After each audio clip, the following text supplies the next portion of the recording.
जब संपूर्ण ब्रह्मांड राममय हो रहा है, तब हमारे लिए नितांत आवश्यक हो जाता है उस स्थान के आत्म गौरव को जागृत करना जिसने राजा दशरथ को मर्यादा पुरुषोत्तम राम, कर्तव्यनिष्ठ तेजस्वी लक्ष्मण, धर्मनिष्ठ निस्वार्थ भरत एवं आज्ञाकारी शत्रुघ्न जैसे पुत्र दिए। कौशल्या, सुमित्रा एवं केकई को यही के अन्न, जल एवं फल ने वह शक्ति दी कि ऐसे तपस्वी एवं तेजस्वी बालकों को वह अपने गर्भ में धारण कर सके। ये बालक अपना बाल काल अयोध्या में बिताकर पुनः शिक्षा ग्रहण करने गुरु वशिष्ठ के पास इसी स्थान पर आए। बस्ती जनपद गुरु वशिष्ठ की तपोभूमि व स्थान है जिसके पास अयोध्या को न केवल संतति वरन उस संतति को शिक्षित करने का भी गौरव प्राप्त है।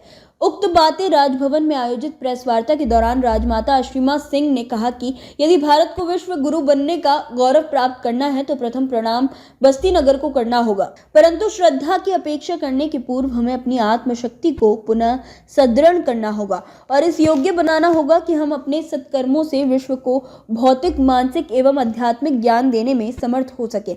उन्होंने कहा कि महाराज दशरथ ने ही नहीं, दशानन ने भी यहीं पर आकर तप किया और भदेश्वर नाथ का शिवलिंग स्थापित करके भगवान शंकर से शक्ति मांगी।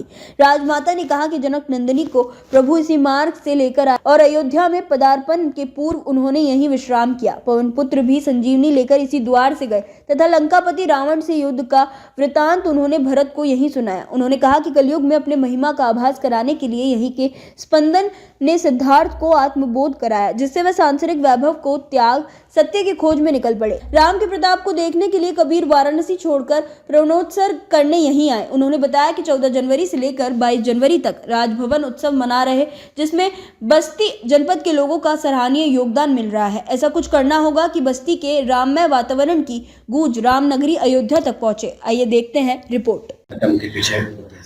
देखिए, कार्यक्रम के पीछे हमारा उद्देश्य यही है कि हम बस्ती को एकजुट होकर ऐसे इसका मान बढ़ाएं और यहाँ एक अपना स्वाभिमान जागृत करें, जिससे कि जैसा त्रेता युग में हुआ था कि राम को मांगने के लिए दशरथ को यहीं आना पड़ा था, उसी प्रकार आज भी विश्व और अयोध्या ज्ञान लेने बस्ती की ओर उन्मुख हो, न कि हमें कहीं और जाना पड़े।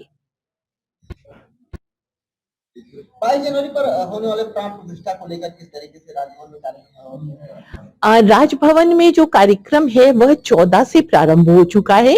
हमने सबसे पहले कार्यक्रम में यही किया कि हमने शिव की अर्चना की और उनका रुद्राभिषेक किया, क्योंकि राम भी लंका पर चढ़ाई करने के पूर्व उन्होंने शिव की स्थापना रामेश्वरम में की थी, तभी आगे बढ़े थे। तो शिव की स्थापना के पश्चात हम लोगों ने गौ पूजन किया। फिर हमारा मुख्य उद्देश्य था यहाँ के बच्चों को राम के चरित्र के विषय में ज्ञान देना। तो उस ज्ञान देने वाली कड़ी में हमने बच्चों के लिए कार्यक्रमों का आयोजन किया। बच्चों के लिए एक चित्रकला प्रतियोगिता रखी गई, उसके साथ ही साथ मानस पर आधारित प्रश्नोत्तरी प्रतियोगिता रखी गई, जिसमें हमारे 18 स्कूलों ने तो हमारी प्रश्नोत्तरी कार्यक्रम में भाग लिया और 175 बच्चों ने चित्रकला प्रतियोगिता में भाग लिया। ये देखिए, वो सब सर्टिफिकेट्स बच्चों के रखे हुए हैं। तो बच्चों ने काफी उत्साह दिखाया। उसके सिवा करीब 50 बच्चों ने राम के चरित्र के विभिन्न पहलुओं पर मंचन किया। अब इसके उपरांत हमारी जो वो शुरू होगी, वो 21 से हमारा रामचरितमानस का पाठ बैठेगा, जो कि 22 को प्रातः करीब 10 बजे समाप्त हो जाएगा। उसके पश्चात हवन होगा और हवन के उपरांत हम अपना कार्यक्रम प्रारंभ करेंगे, जिसमें हमारी सोहर और लोकगीत कार्यक्रम होगा। जैसे बच्चे के जन्म के पहले जो सोहरें गाई जाती हैं वो गाई जाएंगी। तत्पश्चात हमारा भजन कार्यक्रम होगा और एक और यहाँ पर राजभवन का जो मंदिर है, राम जानकी मंदिर, उसमें कार्यक्रम होते रहेंगे।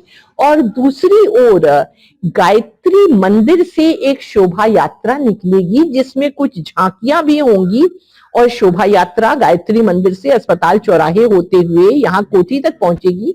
और जैसे ही शोभा यात्रा के बच्चे जो राम लक्ष्मण इत्यादि का रूप धारण करके आएंगे, उनके ऊपर हम लोग पुष्प वर्षा करेंगे और एक साथ हमारा शंखनाद होगा।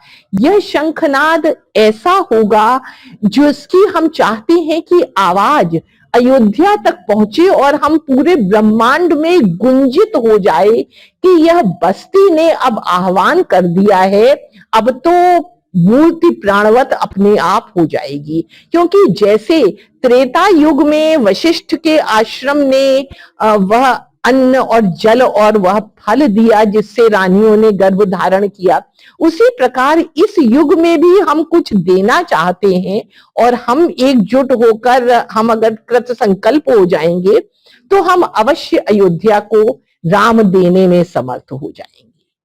बेबाक खबरों के लिए हमारे YouTube चैनल को सब्सक्राइब करें। देश प्रदेश एवं स्थानीय खबरों के लिए हमारे वेबसाइट www.bntlive.com पर लॉगिन करें। साथ ही Facebook, Twitter, Telegram, Instagram, LinkedIn पर भी फॉलो कर सकते हैं। धन्यवाद।